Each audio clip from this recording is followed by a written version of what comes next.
Okay, so what I want to do today is show you essentially how to build an e-commerce site.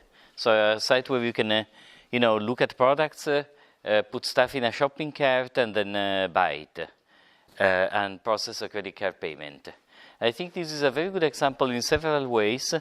It teaches you how to essentially build single page apps technically, but that look to the user as if they are made out of multiple pages. It teaches you a bit what's involved into doing e-commerce, and it teaches you a number of JavaScript tricks that are interesting. Okay, I'll be cheating big way because what I'm gonna do is that I'm not gonna demo in class a Cordova app, but I'm gonna demo a website. Okay, this is because it makes it a little bit easier for me to play with the code in this way. Because if I do this, I have the JavaScript that is served by the same application where I'm also writing, the server-side code. It's all in one, and it's a little bit easier to develop the code and to show it without glitches in the classroom. What I then plan to do is I plan to give this code to you, and maybe next time, it may take me 2 classes to go over these. I will show actually how the code is completely unchanged, but then, half of it goes into the Cordova app in index.html and index.js, and the other half stays on the server. And the only nuisance is that then you need to connect these 2 pieces properly, okay? But the nuisance is simply choosing which URLs. So, now the connection is automatic, because if I serve the site from port 8000, or I can choose any other number, it knows how to connect the JavaScript in the web page, calling back to the web page in the proper way. Otherwise, I need to be sure, each time that the port numbers match, etc., etc. But there is no change to the code. It's just an easier way for me to present it. Before I get into the real material for the class, a couple of announcements. So first of all, if I remember correctly, because my mind is also a little bit of a blur, but last time I ended the class fumbling around, not being able to, make these AJAX calls to the server in the proper way, right?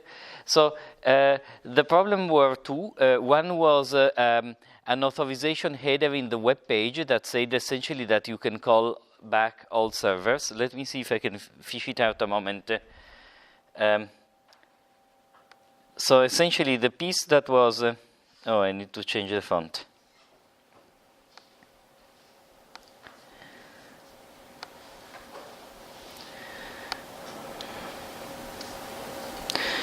There were 2 pieces missing. One is this content security policy, okay? When I work, I often copy and adapt from other code that I have around. And so I'm developing, some apps for fake news detection.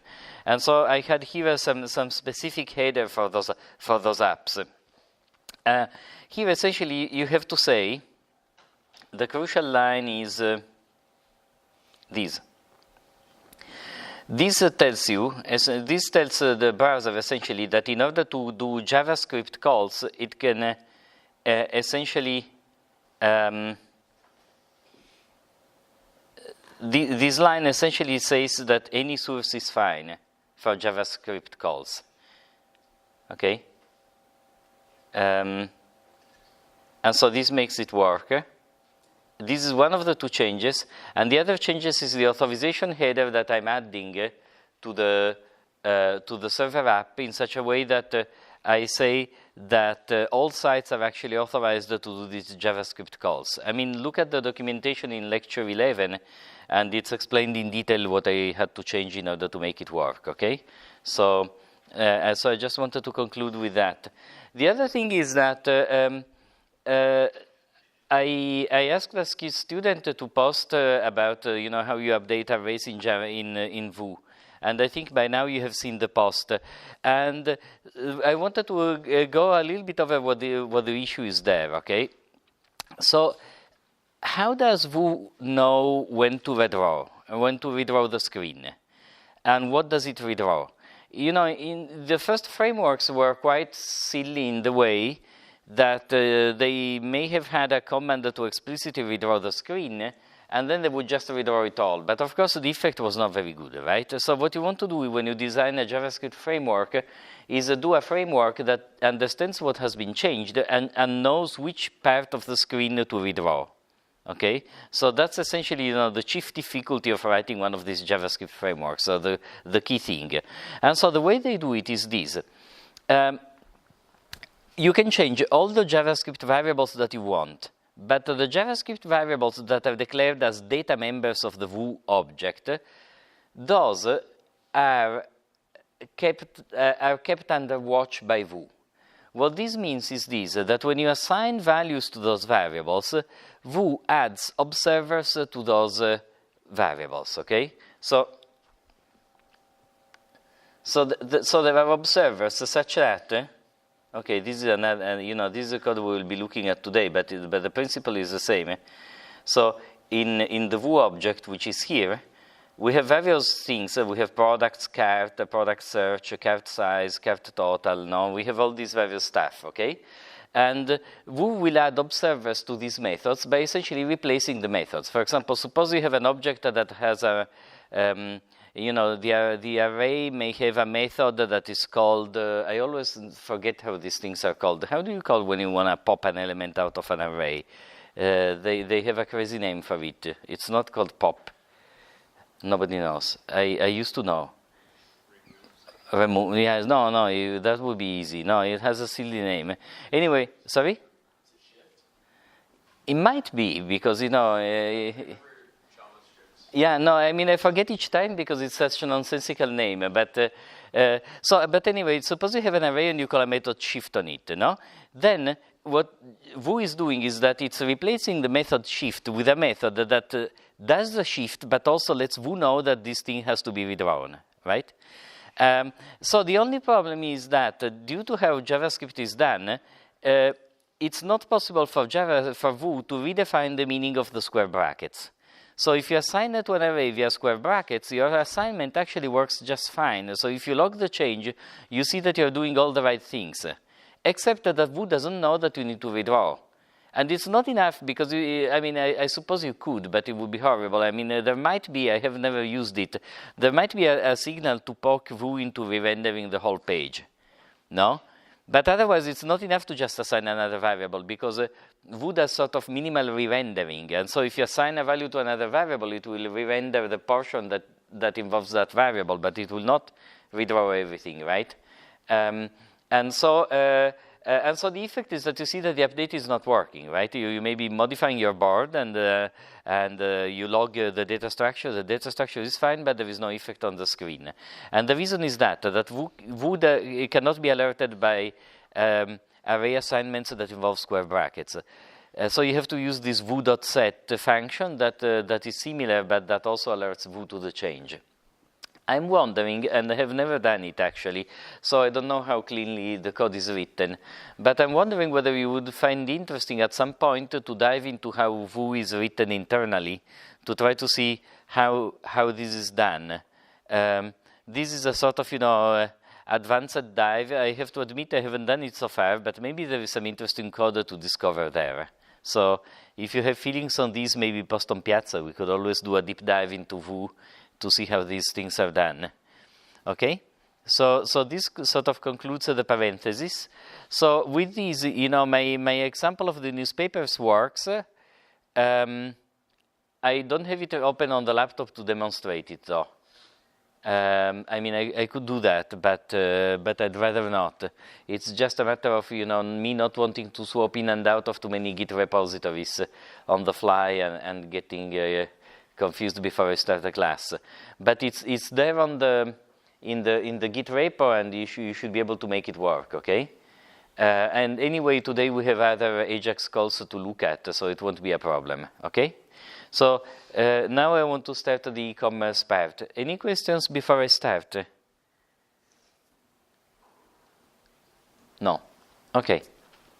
So a little bit of speech before we do these. Okay. So, well, let me show you how the site works, which is always good before we go into complicated things. So here, you know, there is a site that shows me products. I can search. I can say bear. Hey. Maybe my search doesn't work.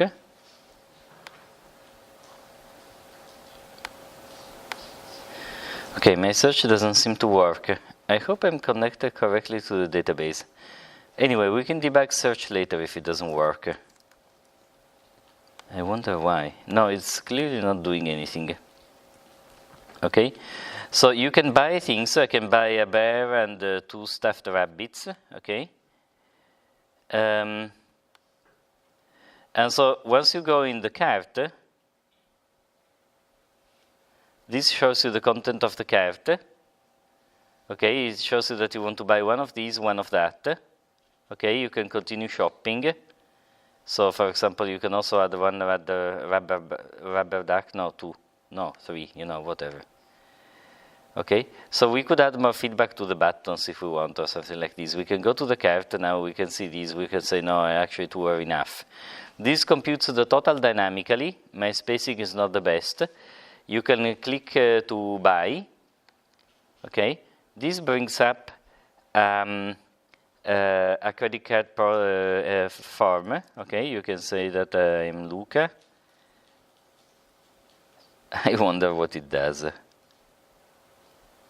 Oh yeah, this is a shipping address, and so okay, like 1156 High Street. Oh, I wonder if I can just choose. Okay, fine. So, you know, I have to enter the billing and shipping information. Then I enter the credit card number.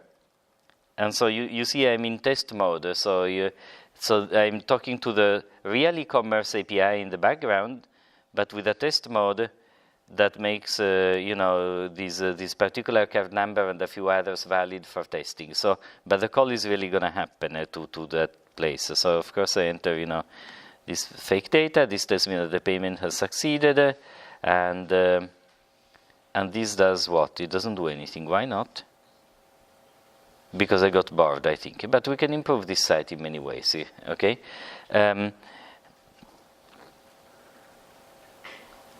So a little bit about what happens when you pay with a credit card, because it's interesting. If you really want to process credit card payments yourself, there are 2 difficulties in doing that.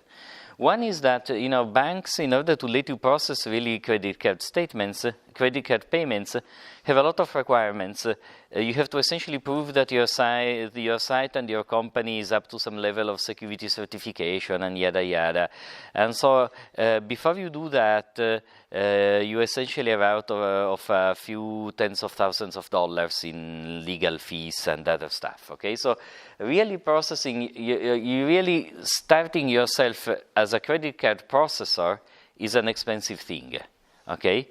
And so there are startups such as Stripe, and there is another one that is called Braintree that then has been bought by PayPal, and those are 2 of the main ones, but there are others around as well.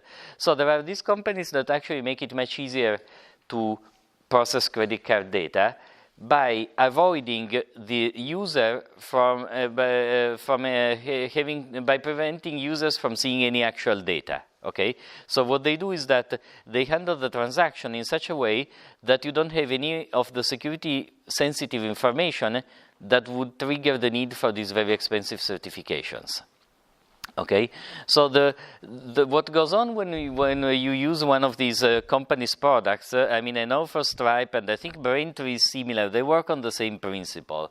I choose Stripe simply because it has a simpler API to teach and to test. Okay, so what happens is a dance that works as follows. I'll have to illustrate it on the board here, but I think that people at home, you know, they can look at the documentation and do what they want. So here is your site. Okay, here is your server. Okay. And this thing here is a Stripe, okay? So what happens when you want to pay? What happens is this, that inside your site there is a form that is created that actually you cannot see, because it's not a form that belongs to your site, but it's a form that is created in a sort of iframe inside the site. So that is, it's a form to which your JavaScript cannot access inside, okay? So here the user writes the super secret information. For example, it writes that I'm Luca and that my credit card number is such and such, okay? So the form that you have seen, the nice form where I can enter my shipping address and the credit card number, I didn't have to code any of that, okay? That's done by Stripe. There are various ways of doing it, okay? There is another way in which I can code some of these myself, but then the requirements are different. I mean, I'm teaching you sort of the easiest / best way of doing this, essentially, okay? But I want to tell you before, what is the dance that we have to dance in order to get this all working, okay? So when the user clicks pay, this is submitted to Stripe, the information is submitted to Stripe, and the thing comes back, not to the form, but actually to my page, with a token. This is a special token that enables me to refer to the data that is sitting in Stripe, okay? But at this point, no payment has actually happened yet, okay? Why not? You know, because the server has not been notified, and so you don't want people to pay. The problem is that you want people to pay once also the server says, you know, yes, I know about this transaction, because otherwise, you know, poor Jared is gonna buy a lot of, you know, teddy bears. He pays for them, and the server knows nothing about those teddy bears, and that would not be a very nice situation, okay? So this essentially validates the credit card information. So the other difficulty in processing yourself credit cards is that there is, you know, fraud on credit cards. There is actually fraud that is in non-zero percentages. Really is some, you know, it's in the low 1 digits, but it's far from zero. Most sites that process payments for you contain some software that tries to determine whether the credit card being used in order to charge is fraudulent, right? And Stripe does it as well. So when this information is sent, you know, you can get a token, or you can sometimes get a signal that this is invalid, okay? So that's one place where the transaction can fail. At any rate, once you get back the token, now you have to send back to the server a payload that says what the shopping list is, okay? And you send it to the token, because in this way, the server knows, you know, what you want to buy and how you want to pay. This token is just a random string. So on the server, I don't know actually, you know, your secret credit card data. I know your shipping address, okay? That's but I'll tell you now how I get it, okay? So that information one is able to get. So once I get the token, here you create what is called a charge object, okay? And you say, please Stripe, let me, I really want to do this transaction, okay? I have here the token for the user. I want to charge the user, what is it, $52 and something, okay? Do this transaction. And Stripe will reply to me by saying, yes, the transaction went through, or no, the transaction failed. And together with the response, I also get data from the user. I get, you know, the email, and I get the address, and I get, and I think that's what I get. I mean, no, I get other random data, okay? I don't remember in detail, but one gets generic non-identifying data for the user and the credit card, something that says, you know, you get the last 4 digits of the card, which is useful because if the user calls you then by phone, hey, you know, I bought 5 teddy bears, but, you know, they haven't arrived yet, I want a refund. No, you can sort of confirm which credit card that they used for the payment. I mean, it's generally useful for people who have multiple cards. You can tell them, no, it was charged on that card and not the other one, you know. It's kind of useful. But so you get back this information or you get back a failure. Once this comes back to you, you tell the web UI, I mean, that the payment went through, and the teddy bears are on the way. And I should be saying that, and I don't know why that last piece doesn't work, but we can debug it. We will have ample time to play with these kind of things. Okay, so this is generally the dance we have to dance, and it's done in multiple pieces, and I explain it in this detail because I think it's an interesting example of how to do authorization in the cloud, right? I think it's a sort of a neat way. I also have to say, even though I have no relation with Stripe, that I really like these kind of companies. Because as I see it, they're really democratizing e-commerce, right? It used to be something that was quite complicated and expensive to set up, and now just any one of us who wants can go and build one of these sites. If you set up Stripe, is actually it does not cost anything to set it up per se. It takes you a very standard fee that every card processor seems to be taking. There are minor variations. I think Stripe is 30 cents per transaction plus 3%. The rock bottom I've ever seen is around the 2%, but you never get it. And I think that Braintree with how it is called, PayPal has exactly the same. And there are other, like QuickBooks also have a credit card payment system, and they're 25 cents, but 3-point-something%. I mean, whatever. The ballpark is usually the same. And the 3% covers a bit of the fraud and a bit of, they need to make money out of it. But Stripe has become larger. I think it processes billions of dollars per month or something like that. Because everybody's using them. These companies are very large, so in terms of transactions that go through. The one thing you may need, and so I haven't tried to do it without, but the one thing you may need to do in a minimal way is business bank account together with a company. People in the US have this social security number. And companies, instead of having a social security number, have something called an EIN, Employer Identification Number, which is the equivalent code from the point of view of IRS, right? And so when you open an account with Stripe, to me, when I did it for CardGrader, which is based on Stripe, I was asked these two pieces of information. So I do not know whether we can set up a Stripe payment without the cost of having a company. A company in California, the cheapest type, I don't know why I'm telling you this information, it has nothing to do with Android development, but whatever. The cheapest type is an LLC, Limited Liability Corporation, which costs in taxes $800 per year, okay, plus some other amount in fees. So I don't know if there is a cheaper way. It would be interesting if some of you posts and tries. But this is a cost for Stripe, and I give it as an example of one, how to do e-commerce. Two, you may have friends that have a store. You can build a storefront for them quite easily if you want. And three, there are some very nice JavaScript techniques that go into building even such a simple app. Okay, so those are the motivations. Okay, so let's start looking at the code. Where am I? Okay, glass. Any question up to this point?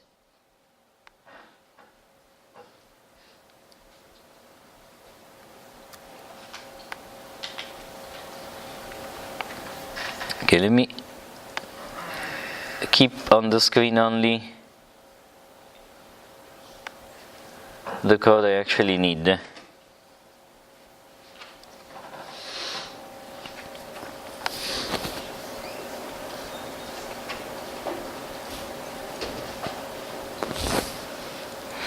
Oh yeah, that's why I'm getting an invalid key. Oh no. This is a bit bad because it's a kind of error that I don't want to debug on the fly because I have an API key. I wonder why. I think it's simply that I have. Yeah, I don't know. my suspicion is that I have multiple Stripe accounts. I have the CodeGrader one, which I use for CodeGrader, obviously. But then I opened the teaching one in testing mode only. And, you know, they may have, because I never do any business, they may have closed it since, invalidated the key since the last time I was using it. Okay, so I'll need to look, dive into that later. But for the moment, let's look at the rest, okay? I can show you all the code nevertheless. So this is the default index, and let me close this other stuff that is not really needed.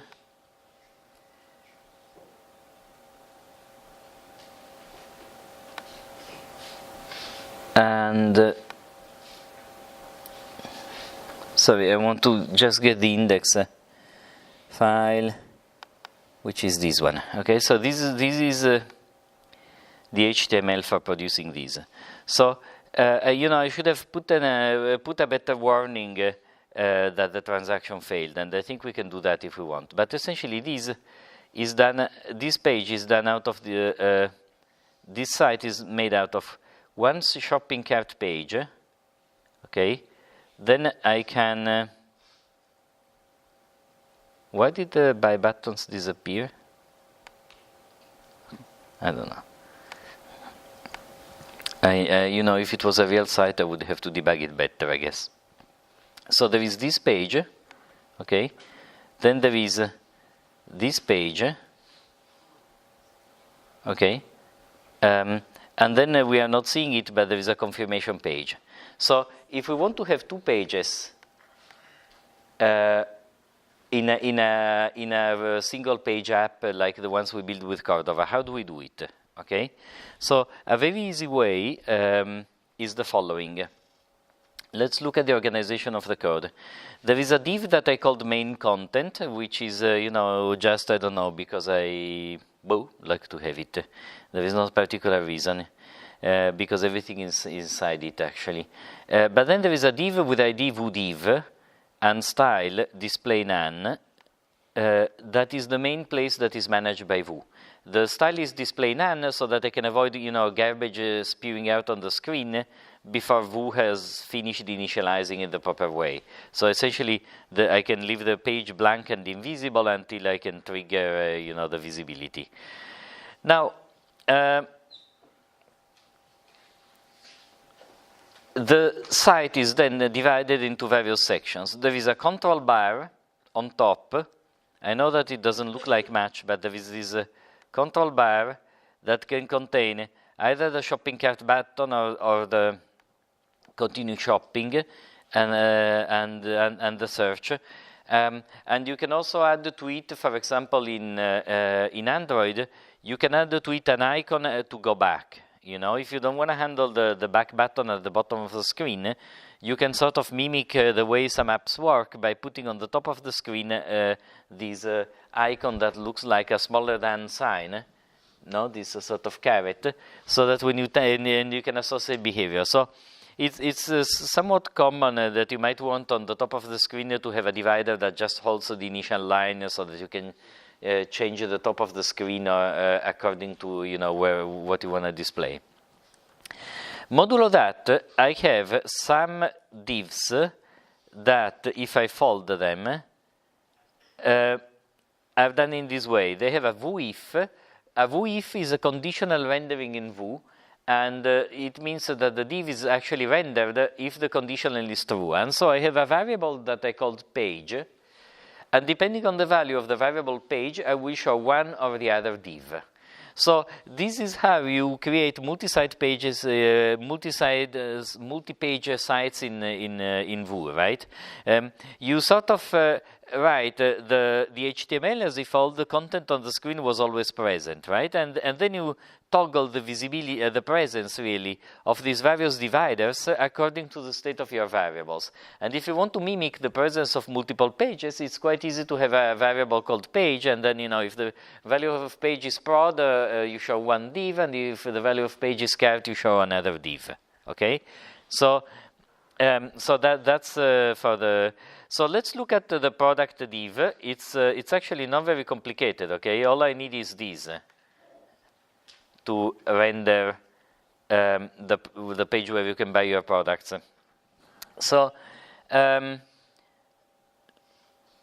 what I do is this, and it's very code that is sort of very similar is sort of semi-standard. Well, I have a lot of products. Like in the other example we did in class, we had a lot of newspapers. So I loop over the products and I say div v4 product in products. Okay, so this will essentially produce one div for each product that you have in the array products. So how we populated that array, I will show you. But first I want to show you what is on the page, and then I want to show you the JavaScript backing the page. So we will have to somehow fish out from the server an array of products, okay? Then we iterate on it. I build first a div that says third product image, prod image. These I'm using, the stupid.css way of sizing columns. A third means, this is going to be 1/3, and the other container below is 2/3, so that will occupy 2/3 of the page horizontally, right? And you can play with this CSS, of course. But so on the left, in the first div container, I put a product image. And you see that I'm producing an image tag. And the problem is this, that my source for the image needs to vary depending on the product, right? So normally, if the image source is static, the image tag has a source attribute that it would say source is equal to http, I don't know, yada yada.flickr.com, and then you give the image ID, right? And this would display an image out of Flickr, for example, okay? But in this case, I need to specify the URL of the product as part of my array of products. So what I do is this vbind. Vbind is a generic way in Vue for associating, for populating or filling in the content of attributes of tags out of values that are computed by JavaScript. Okay, so what this is saying is this. Please, Vue, fill in the content of the source attribute according to this JavaScript expression, which can be a generic expression, which in my case is product.imageURL, because every product is an object, okay? And so every product will have an image URL, it will have a price, it will have a quantity in stock, it will have a this and that, etc., a description, no? And so I'm using the various fields of a product object in order to fill in my screen here. So, okay, I display the image, and then below I have a product information. I put the product name. Notice here the difference. So the product name, I put it into this other how to say, I forgot the technical name, escaping braces. I don't know whether that's the right name, delimiters, yeah. So these are sort of special Vue delimiters that tell Vue, hey, now you should put in here text that comes from these variables. Now you may wonder, hey, come on, this is silly. Why do you need two different things? Why do you need that crazy vbind source? And you could simply not say source is equal to open quote end quote, and inside it using that dollar open brace, right, thingy, right? I mean, why not? And the answer is, I have no clue. The Vue people must have decided that for them it was easier to implement it in this way. Essentially, the difference is, they want to differentiate between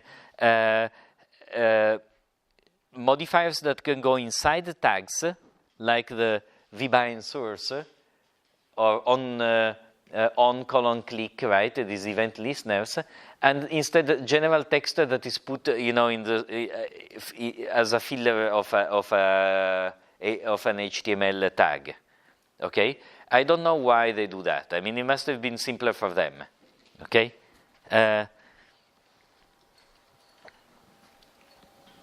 I think it has to do with the re-rendering mechanism and how easy it is to. But at any rate, so fine. So you put in a title the product name. Then you say I have another div in which I do the following. Okay, I put the product price, the quantity in stock. You see, all this is very trivial code. Okay, and then I have a few buttons that say you know, this is a button to increase. So let's look at it a moment, okay?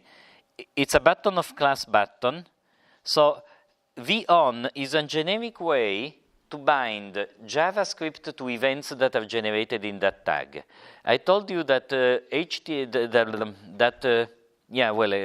the browser essentially generates events associated with the code, okay? So there are many events. Click is perhaps the most common, but there are also focus, blur for when you move the mouse in or out. There are change events. There are all sorts of useful events that can be generated, okay? And so what you do is that you say, okay, fine, if one of these events happens, and I could say, vOn focus, and then I would catch the focus event. So any JavaScript event gets, passed to the controller in this way. So, and if that happens, I call the JavaScript function inc desired quantity, and then of product index 1. So what is this product index? Okay, so here, this is one of the tricks that I use. I'm passed back this array of products, right? And the products will be teddy bear, a duck, and whatever, no? So now you click that you want to buy one more duck. And how do I tell the JavaScript running in Vue that what I want to buy is one more duck and not one more teddy bear? I could do it various ways, right? One way would be that I give it the product name, but then I would have to be careful that there are no two products with the same name. So the simplest and stupidest thing to do, which actually turns out to be the safest, is to pass it to the index in the array. Since we have this array of products, I want to say, hey, I'm buying one more of the product number 2. And so we will say, remember this underscore edx, because that's something that we generate, and I want to tell you how it works. Okay, so that's one of the sort of pieces that I want to show you how it's done in JavaScript, just as an exercise. I mean, it's a useful trick. The desired quantity now is written here. Then, if the minus button, say, increases by -1, so I could have only one function, okay? And then there is a buy button, okay?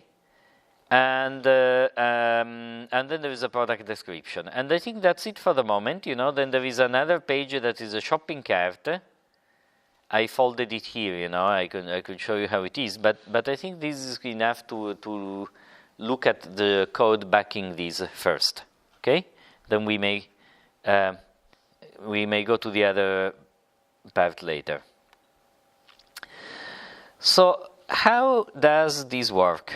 Actually, I can close these so we can go back to it if we need to.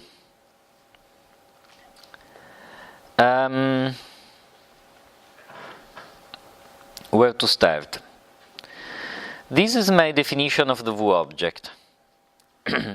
So it contains the usual stuff, and then I have an array of products, an array of cart items. We will see later how this works. A product search, which it doesn't seem to be working, but I think I have to look at it look at why it used to be working. I have a little bit of problems because I changed the operating system in the laptop, and so sometimes my default Python interpreter switched from one to the other, and so I'm wondering whether it's a matter of encoding. So I don't know exactly why, and I decided I would not worry while I give the class. I'll fix it later, the search probably. So then there is a cart size, which tells me how many elements are in the cart, and the cart total that is equal to 0. And the page variable, I initialize it to prod because I want to show you the products first, obviously, because you likely don't have anything in the shopping cart, okay? So that's easy. And then I have a bunch of methods. I have get products, inc desired quantity, inc cart quantity, that happens when you press buy, okay? Right. Then buy product, go to, which is used to change page, do search, and pay.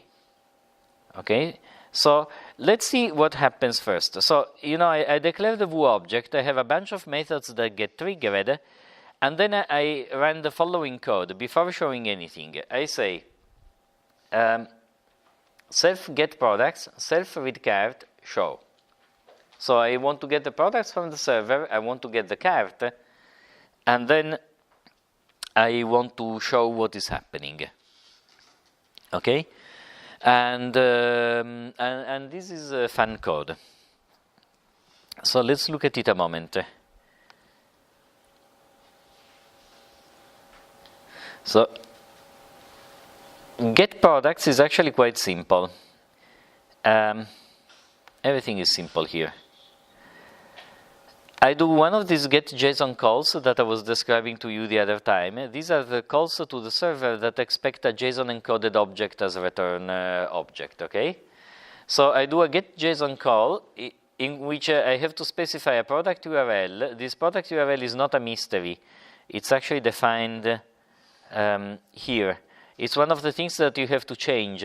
So here it's very easy because I simply say generate the URL for this controller and don't have to bother with port numbers, etc. Once we go to Cordova, which we will do next time, there is no time in this class to do the whole thing. But once we go to Cordova, I will have to show that we need to define this variable here and we have to fix the URL statically, okay? Which is fine. No? So we can say get JSON from this URL. I'm going to give it one parameter that is called Q, that is self Vue product search. So I'm going to give it as a parameter the search value. Okay, so this will encode properly these parameters for the get. Okay, and then I'm gonna ask. So self Vue product search. Okay, actually, let me go into it. Even though my search is broken, we may want to debug it later. Okay, how does the search work? So you see that I have an input field at the top. The way this works is the following. Where is it? It's here. You see, I have this input field. An input field in Stripe is what generates the places where you can type. It's like an edit text in Android, right? It's sort of the logical equivalent. So I have this input field, and inside the input field, I'm putting this funny thing that says vModel is equal to product search. vModel, this is called two-way binding, okay? This means that you're supposed to have a variable that is called product search, defined in Vue, and in fact we do have it somewhere at the bottom. If you search, we have in the data declared a variable called product search, okay? And the two-way binding means the following. If you type on the screen in real time, meaning for every character you press, the value of the JavaScript variable is updated. And if you change via JavaScript the value of that variable, in real time, again, the field displayed in that input will also change. Okay? So essentially, it's called the two-way binding because for most of the rendering, Vue is essentially watching your JavaScript and rendering the HTML as a consequence. Okay? Here instead, Vue is watching the two sides at once. It's watching what you're typing and is watching the JavaScript value. And it keeps them in sync. Each time one of the two changes, the other one will. Okay? And so I'm guaranteed that at any time, the value of that product search variable is kept up to date. So I'm doing things in a little bit of a different way in Android than in Android. In Android, you would have, an edit field and then a button, and when people type in the edit field, nothing happens, but when they press the button to search or do something, then you go fish out the value out of the edit field and you do something with it, right? That's how typically you do it in Android. Here we do it in a different way. Vue will be kind enough to make sure that our variable product search is always updated, okay? And so my button will not bother with reading any input. The input is already available for me in JavaScript. When you click on the button, it simply runs a function that is called do search, that we can look at later. Okay, apparently is broken, Where is it? Maybe it's simply not present. If it's not present, we can write it. It would be kind of fun, actually. Yeah, it's not there. Oh, okay. This is actually good. It gives us something fun to do that is fairly simple. Yeah, that's it. That's why it doesn't do any search. No, it calls get products, sorry. Yeah, so I don't know why it doesn't work, but maybe it's fun nevertheless, because we can see how to debug this code, right? We will see it later. So what I do is that I do a call, I get back the data, and when I get the data back, I put the data.products into self-vo products. So, what I need to return is a list of dictionaries. I can show you the code, actually, is in here. This is the server code. Okay. There is a method that is called getProducts. It's not very complicated. It does a database query. I think that maybe the error is somewhere around here. Yes. Well.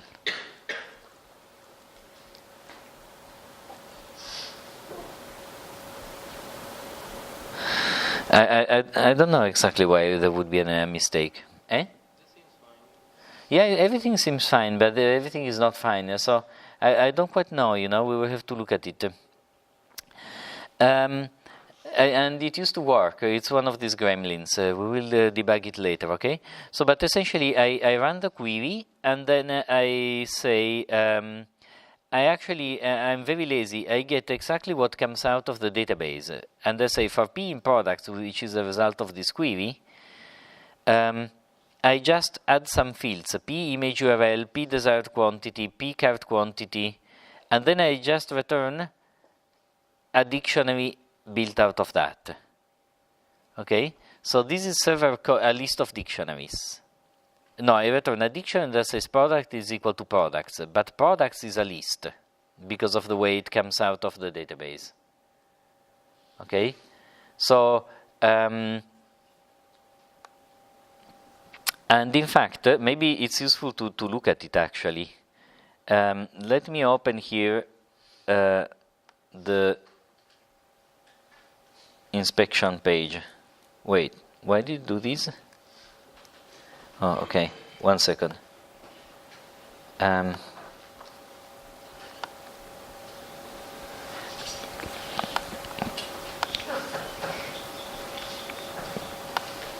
So, but one way in which you can /should debug your app is this, okay? You can look at all the network activity. So now if I refresh this page, I will see that there is a call to get products with an empty queue, okay? If I click on it, I can see that this is what I get back. And so I can check that what I get back is meaningful. And this is a very important way for you to debug your app, right? You have to check what goes back and forth between the web page with the JavaScript and whatever backend server you are using. And so you can do it in that fashion, okay? So coming back to the code, we do this JSON call, we set the array of products, and then I do this thing. I call this enumerate function. This enumerate function does the following.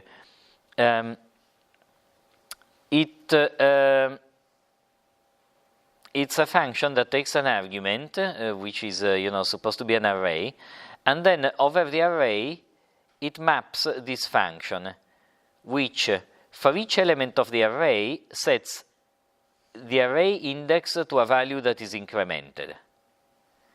This is not a particularly deep JavaScript trick to do the following. When the information comes from the server, these array elements are not numbered. The server does not bother to tell me this is product 0, product 1, product 2. It doesn't do that. I mean, you never do that almost. Why would you wait? I mean, you could if you wanted, okay? But no, it's not very usual. So what I want is I want to enrich this array of objects by adding one field underscore IDX to each object in the array.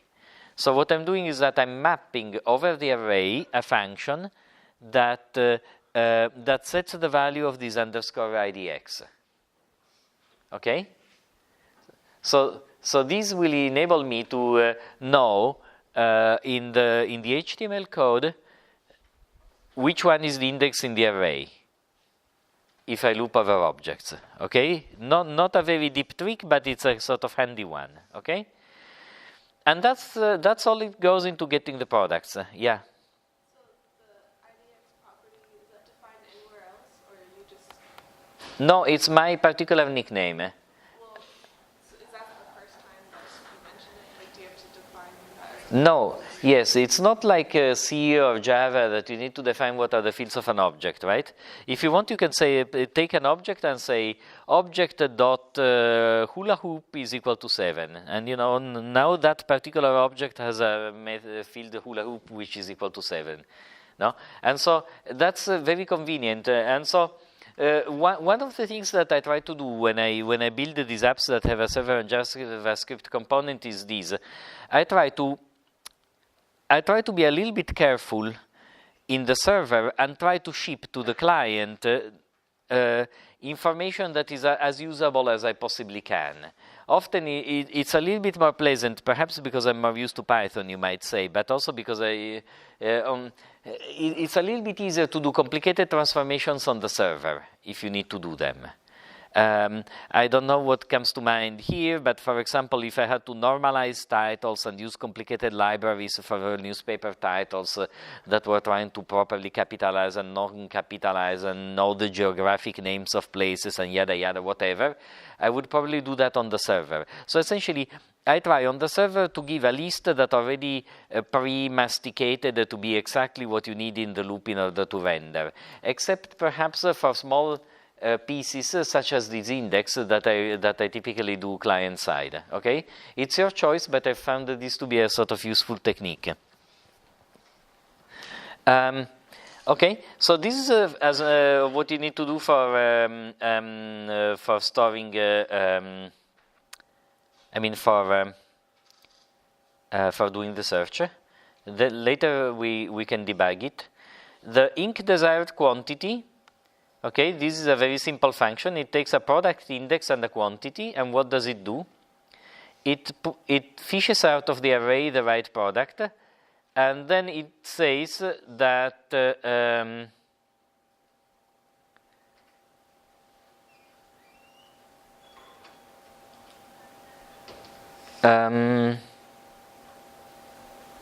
okay, so every product has a quantity, which is how much I have in stock, right?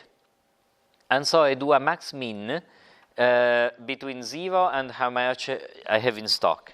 So I don't just increment or decrement by 1, right? I want to be always between 0 and how many units there are in stock to sell.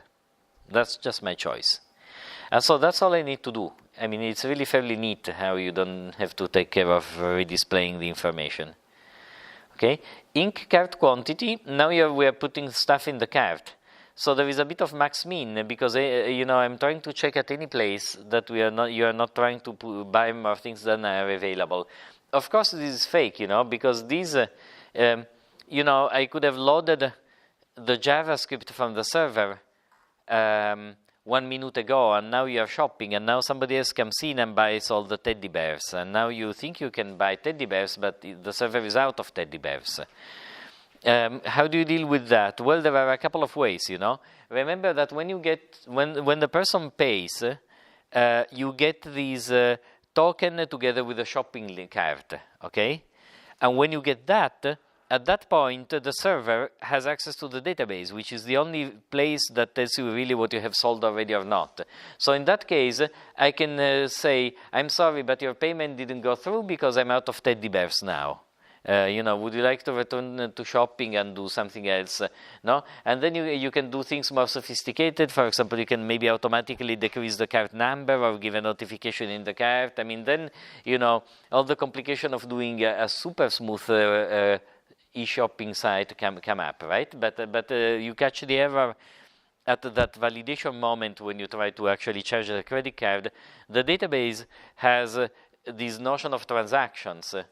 which I don't go through in this class actually, because it's not a sort of database class. I think in future years, I may have already mentioned it, I would like this class to have 183 as prerequisite. I think it will be a better organization.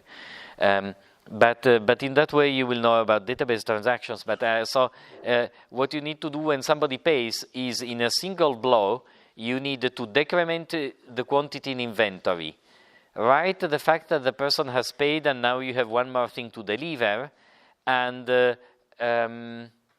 it, you know. And then, whatever the bookkeeping you need to do, and you either need to, either this has to all go through, or the whole thing has to fail, so that you neither decrement what you have in stock, nor you charge the person, nor you do anything else, right? So there is this sort of validation part, which is this sort of synchronicity check that is done server side. Fine. Update cart does, I don't know what it does actually. I don't know what we call it.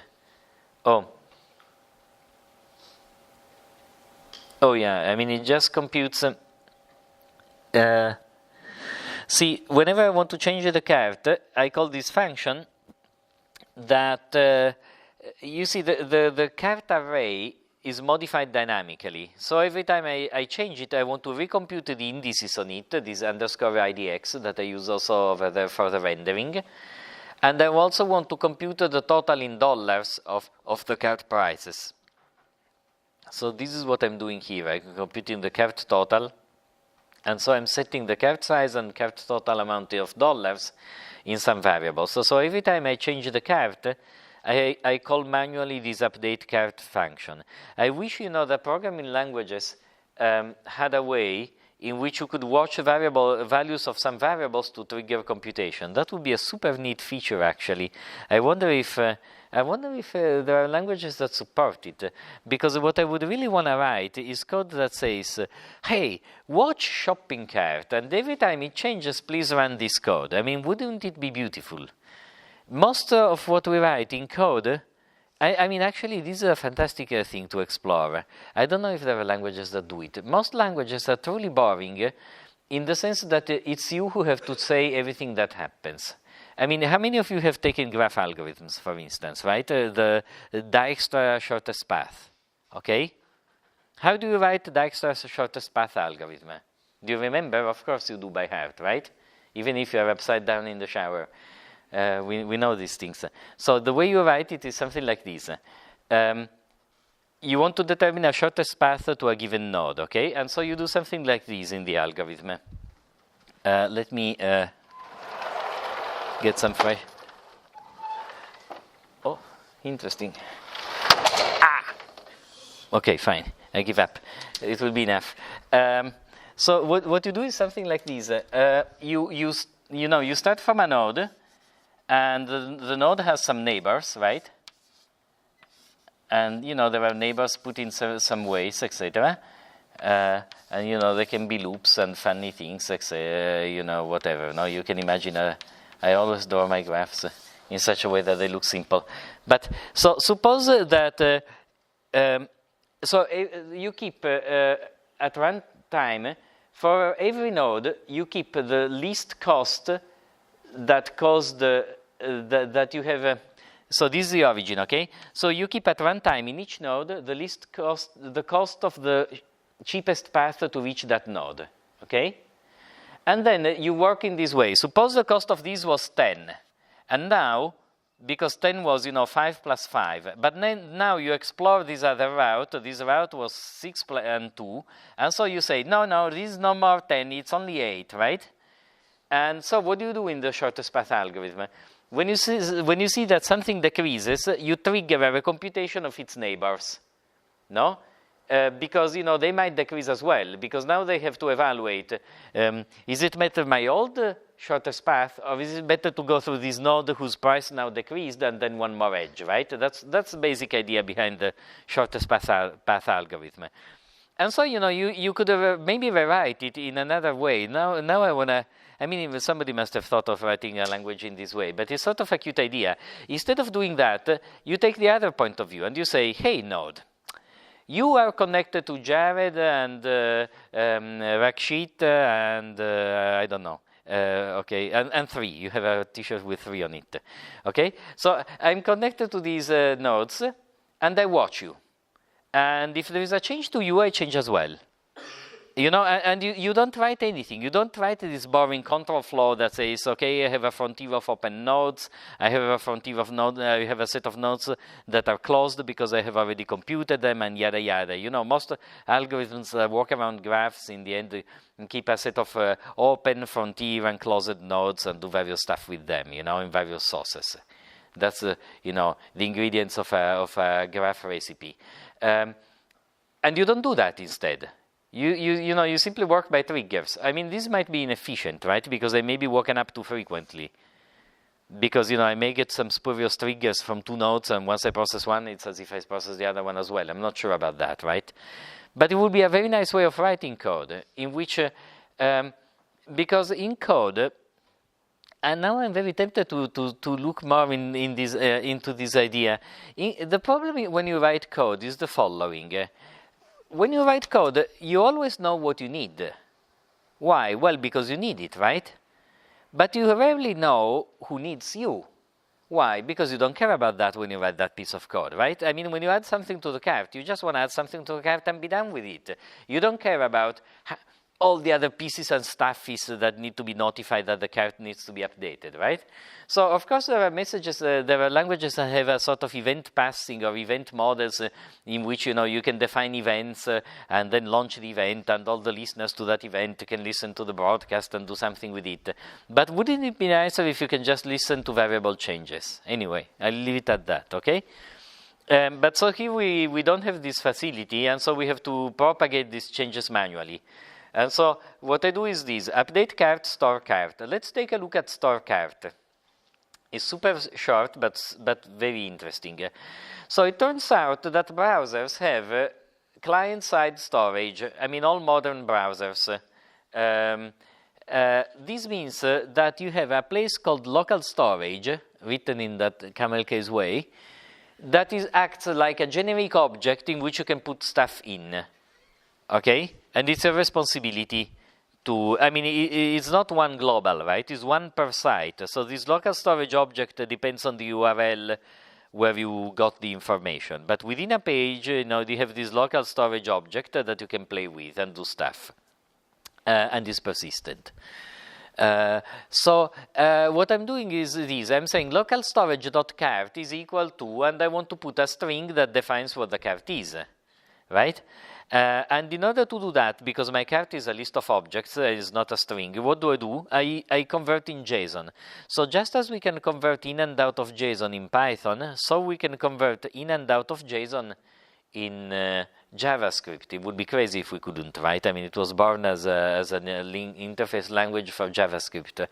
And the two commands to go back and forth between objects and JSON are called stringify, to convert something into a string, and parse, in order to rebuild the objects. Okay, so those are the two back and forth ways. So you see, storing a cart is very easy, and reading the cart is also quite easy. I just have to be careful that when I read the cart, you know, if there is something in the storage, then I read it. But otherwise, I want to just get the empty array. You don't want to parse a null thing. You know, you need to parse a string. Otherwise, this would throw an exception, I guess. Once you reconstruct your cart, you call update cart, so that you know all the prices and whatever. I mean, you make sure that everything is indexed right. It's probably already true. I'm probably paranoid because, you know, if you have written it, it was already after an update cart statement, I guess. But, you know, who cares? I just do it. Okay? So this local storage is pretty useful to you. You have it also in Cordova, obviously, right? Because you are running a browser implementation. The only drawback is that that region of memory may disappear, especially both in Android and in iOS. I think especially on iOS, though, but it's documented in the Cordova documentation, if your app comes under severe memory pressure. So if your phone has, shortage of RAM or of storage, then the local storage objects might be deleted. This means they will work most of the time. For a shopping cart, I wouldn't care very much because, suppose that once every 200 cases you lose your cart, then you grumble, but you can rebuild it. Okay, I mean, I don't know that this is a showstopper. But suppose that instead you use this local storage for another purpose. Suppose that, you choose a username and login pair, and then I give you a random string that is your secret access token that you're supposed to always use in order to access your account. Or suppose that I just build a random string and I want you to use that string as your identity to talk to me all the time. No?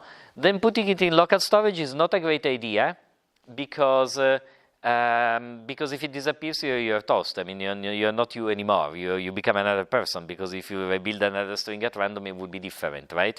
And it would be sort of, inconvenient. So in order to store strings more permanently, Cordova gives you an API, and I need to talk about Cordova APIs. Right now I'm using Cordova as if it's simply a web page and cannot really talk to the phone. In the following few lectures, we will see how to actually use the APIs that Cordova makes available in order to talk to the phone. So there will be one API that enables you to access the phone file system on the flash card of the phone. And so if you write there, then you are guaranteed persistency. Okay, so this is something I wanna do later, I guess. Okay. Update card is this. Byproduct contains some of the interesting code. I mean, this code is not so trivial, and so this is the key that seems to be invalid. The code is not so trivial, and so maybe it's worth looking at it.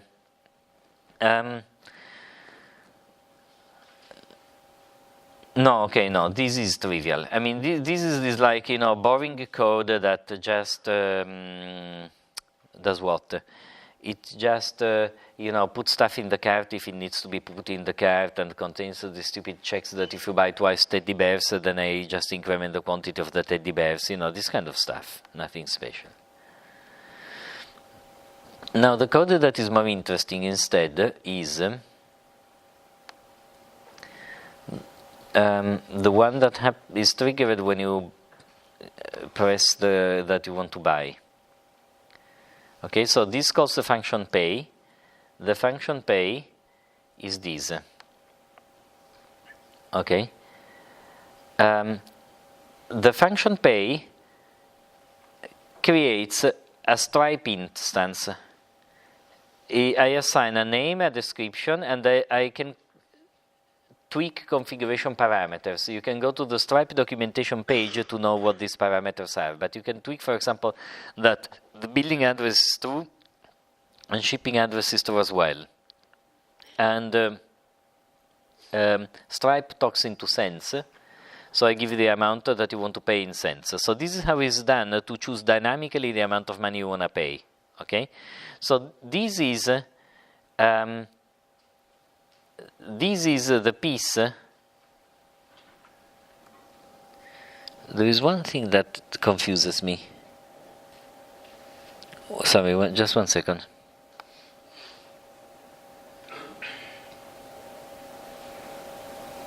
Okay, I found it. Okay, so this Stripe instance, by the way, I didn't go into it, but you have to load the Stripe library when you load this code. Okay, so here is loaded somewhere. I cannot find where, but there is a line that loads. Oh, here. Okay, I load the checkout.js. Another warning. Okay, in order to use this code,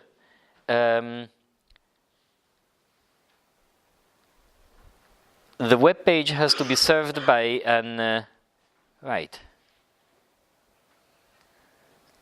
Okay, no, okay, let me get into that later. Fine. Okay, so the goto function is used to change page. Okay, and this is my decision. I'm not sure it's the optimal decision, but I decided to do it in this place. So the point is, this Stripe instance that then you open, you need to configure it, okay, and create it actually. And so I do it when I go to the cart page. Now, I have to tell you the truth, I don't remember why I don't just do it statically, okay? But I decided to do it, I'm not sure it immensely matters, frankly. So what I do is that I assign to Stripe instance the result of a configuration in which I give it a key, a test key, right? I give it an image. The image is this image that is displayed on top. I mean, here I'm using the standard by Stripe, but you can put your own logo. Local is auto, this is for, which language and whatever else. And this is you have to assign to token a function that gets called. And essentially the token is a function. You see, there is this dance that I wrote on top, okay? So the form is filled, you send it to Stripe and it comes back, okay? When the form comes back from Stripe, when the information comes back from Stripe, this function token is called, okay? With the token that was returned by Stripe. And so you can decide what to do with it. And I'm sort of overriding the default a little bit, right? To do what I want to do with it. And what I do is the following. I want to log that I got a token and that I'm sending the data to localhost. And then I want to remember the token I was given. Okay, I put it for my convenience into Stripe token. I remember that the customer information, which I just put into args and I don't look at it. I will look at it on the server. This customer information will contain, the billing address, the shipping address, and these last digits of the card and a few other things. Not very much. The email address, this kind of stuff. No? And then I call send the data to server, which is my own function. Okay? So this is what happens. Okay? When I open the Stripe instance, which is done here, this essentially opens the window. When the user submits the credit card information, we don't see this event because this credit card information is hidden from us. Okay? It's sent directly to Stripe without passing by us at all. Okay? So the credit card information is sent to Stripe, and what we get is this callback to this function token assigned to the token element that calls send the data to server. And once we are here, now this is our control place in which we say, the user has paid, I have a shopping cart, I have a transaction token given to me by Stripe, and now I need to send to the server this information in order so that the server processes the payment on our behalf, okay? And what I do is this, I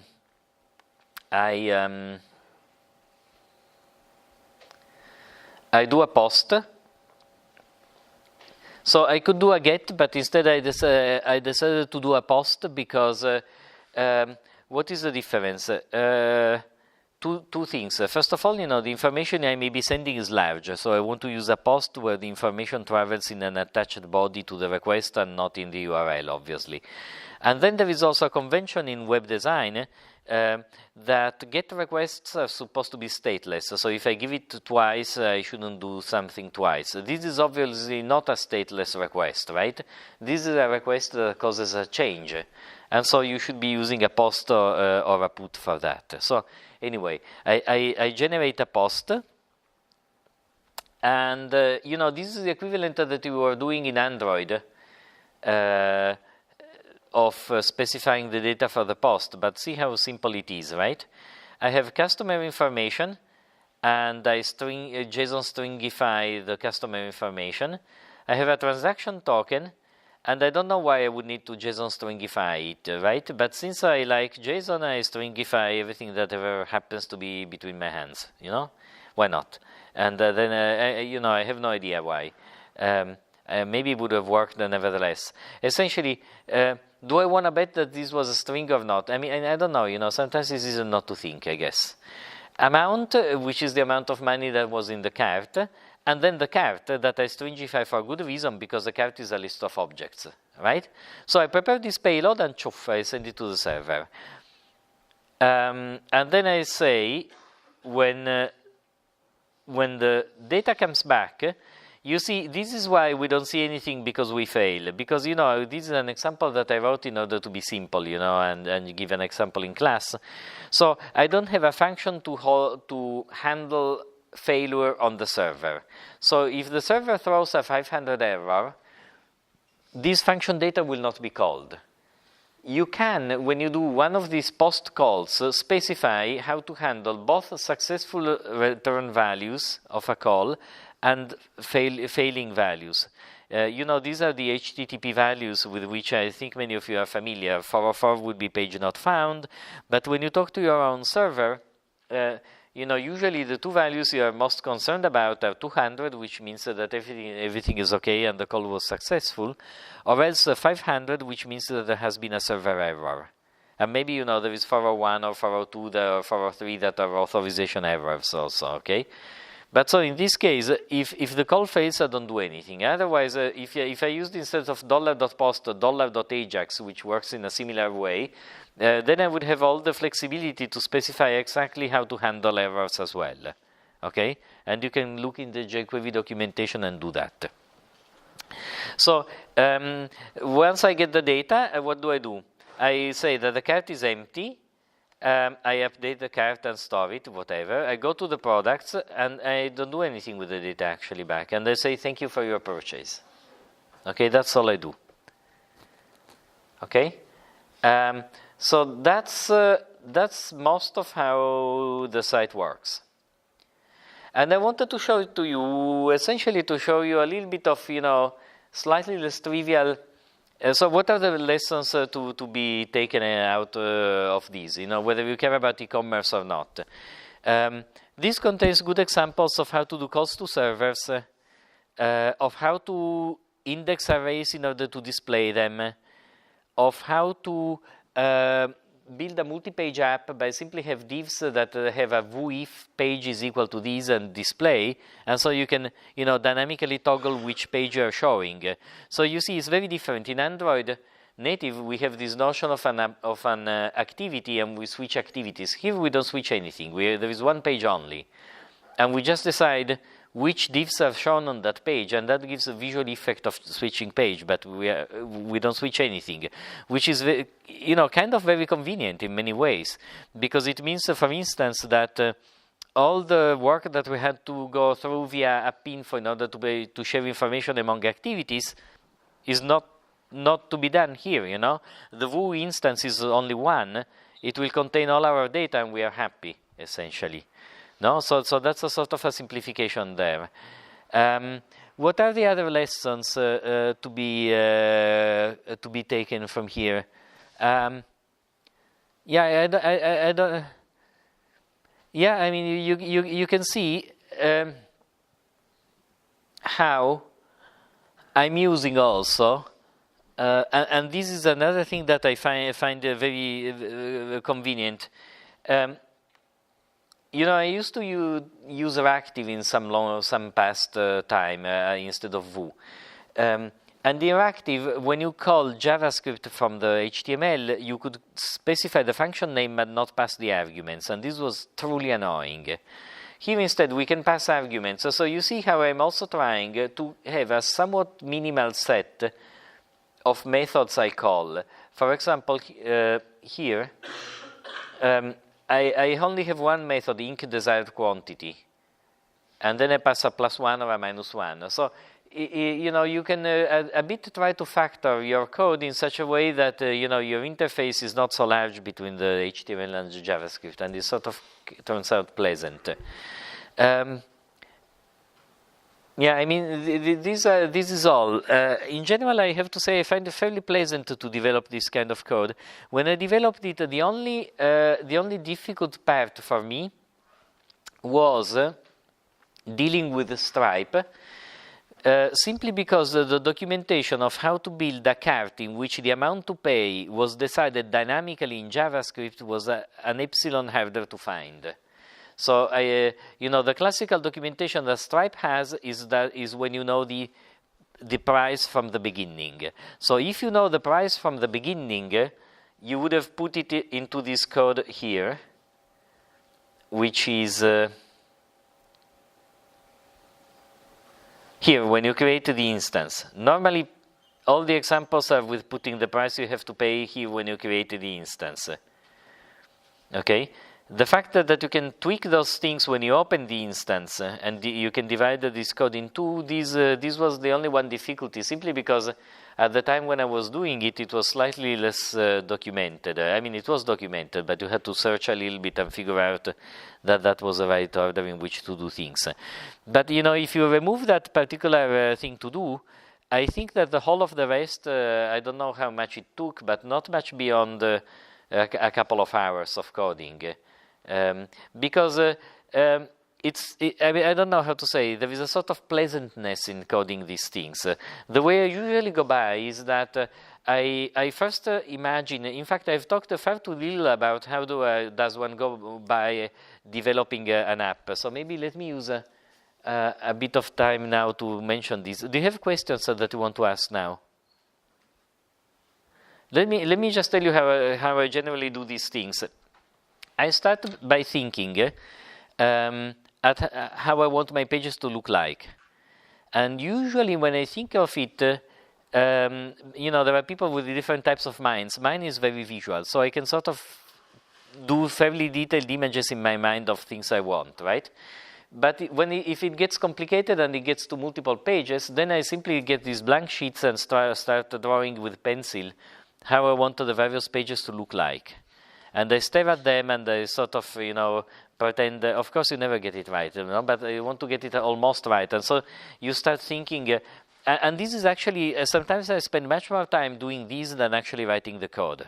Because I find, the UX part a truly essential one of any design and a very difficult one. So I play a lot with, not for this shopping cart, I guess, but for the things I normally do, I play a lot with alternative designs.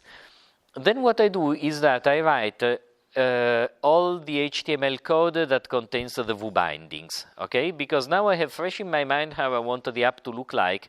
I don't still know how to power it behind from JavaScript, right? But I'm sort of confident that this can be done. And so I just lay out the page so that I have the right structure and the right names and the right, names for the functions. The only thing I do is that whenever I write a function, for example, I say v-on-click jump up, then I go to the JavaScript part and I define the jump up method, just as a mental bookmark that I will need to define the behavior of that method. So I do these kind of things. I define the variables and the methods, but I don't write any of the JavaScript code. If the page is simple, I just do it in a single blow. If the thing I'm accomplishing is complicated, I may divide it into two or three. I think now is fashionable to call them sprints, no? But I would call them, I don't know, paragraphs, no? In which you get something to work before you make it more complicated, no? Then I move to the JavaScript and I simply fill in the various methods. And now the advantage if you develop for the web is that you can play all with it in the same server. Cordova does make it a little bit less pleasant because, now we need to run the server and the client as two separate apps. I think we will do it next time, okay? But that's the slight difficulty of Cordova development. So maybe I could try to show you, how to debug this code, for instance. You know that our search doesn't work. So I'm wondering why. I'm seeing a lot of errors, by the way. Oh, sorry. So let's try a moment to go here. I clear everything. I don't want to confuse old with the new errors, and I load these. Fine. And my logging tells me that Q is equal to empty. Okay, so Now, great. Now I say that I want things that contain eddy. Okay? You see? These, the network tab tells me that I have a 500 error, so this is a server error. I don't know why, I didn't used to get server errors, but maybe I did something stupid. Yeah, tables.py. I might have messed up tables.py, which is where I define my database. This is my tables.py. Yeah, so evidently, I made a mistake. So I go into my server code in default.py and I say product name. Okay?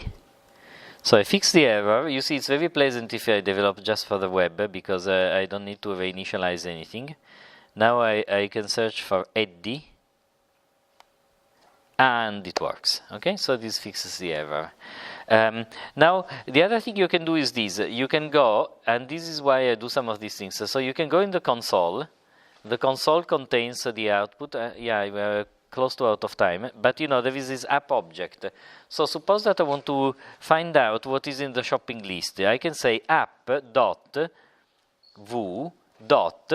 Okay, and now all the objects that belong to Vue, you see, this trick of having the app object makes all these things available to me in debugging dynamically. I can query this stuff and see what is in it. For example, I can say app Vue cart, and this is my cart. Oh, it's a list of 3 objects. The object number 0 is this. Is a cart quantity. It doesn't want to show me. I don't know why. But you see?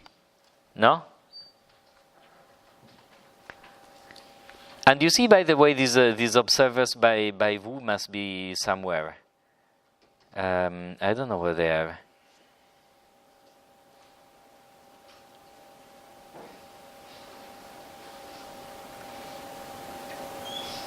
Fine. I think I'll do the chasing in another moment. But you see that I can examine very easily what I have. For example, what do I have in local storage? Okay, local storage. Okay, I have this. This is my content of my local storage. It's the cart from the previous time. Okay, so in general, sorry, I cannot. You see that it's a string cart.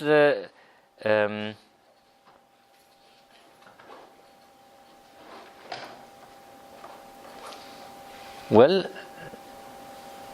Why do I have 2 copies of this string?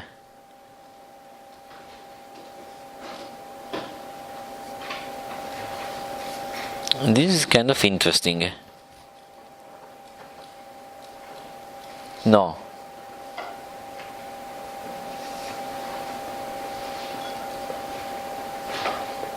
Okay, so here there is something I don't quite understand. I don't know why I have 2 copies of this string. Okay. Sorry? It's breaking up the variables. So the first one, Yeah, but why there are twice the name the cart? I think that's just individually same variables because length is also inside that first one.